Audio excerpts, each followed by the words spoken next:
কমতে শুরু করেছে তিস্তার পানি, কিন্তু এখনও পানিবন্দী হয়ে আছে লালমনিরহাটের ৩ উপজেলার নদী তীরের প্রায় ২০,০০০ মানুষ। পানির স্রোতে ভেঙে গেছে রাস্তা ও কালভার্ট, তলিয়ে গেছে ঘরবাড়ি ও আবাদি ফসল। এদিকে বন্যা কবলিত এলাকায় ক্ষতিগ্রস্ত পরিবারগুলোকে শুকনো খাবার দিয়ে সহায়তা দিয়েছে জেলা প্রশাসন। সহকর্মীদের তথ্য ছবিতে প্রতিবেদন। উজানের ঢলে বেশ কয়েকদিন থেকে তিস্তার পানি বাড়ছিল। এতে পানিবন্দী হয়ে পড়ে লালমনিরহাটের চরাঞ্চল ও নদী তীরের ২০,০০০ পরিবার। অনেকেই ঘর বাড়ি ছেড়ে আশ্রয় নেয় উঁচু জায়গায়।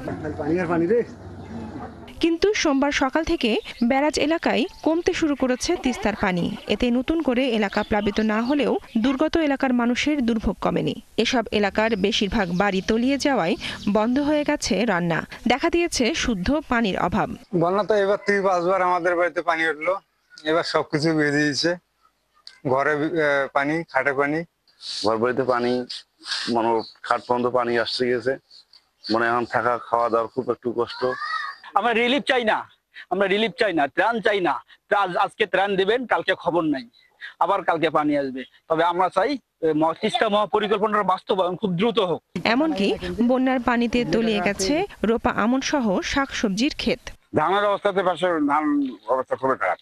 ধান সমস্ত ডুবে গেছে, সমস্ত ডুবে গেছে। এমন ভাবে পানি ঢুকছে সেটার বলে শেষ করা যায় না। বাছুর, গরু, ছাগল কোথায় নিয়ে যাবে সে আশ্রয়ও নাই।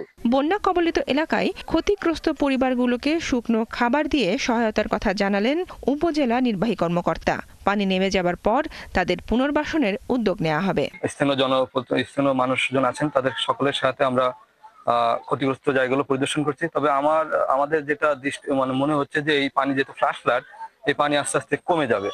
তা সত্ত্বেও যে বাড়িঘরগুলো অলরেডি পানি উঠেছে, আমরা স্থানীয় জনপ্রতিনিধিদের বলছি সেগুলো তালিকা তৈরি করতে, এবং আমাদের জেলা প্রশাসনের সাথে কথা হয়েছে, আমাদের ত্রাণের ব্যবস্থা আছে। এদিকে তিস্তার পানি নিয়ন্ত্রণে ব্যারাজের ৪৪টি জলকপাট খুলে রেখেছে পানি উন্নয়ন বোর্ড। এদিকে নীলফামারীর ডিমলা উপজেলার ১৫টি চর গ্রামে পানি ঢুকলেও এখন সরে গেছে। ঘরে ফিরতে শুরু করেছে মানুষজন। বনশ্রী হালদার, ৭১।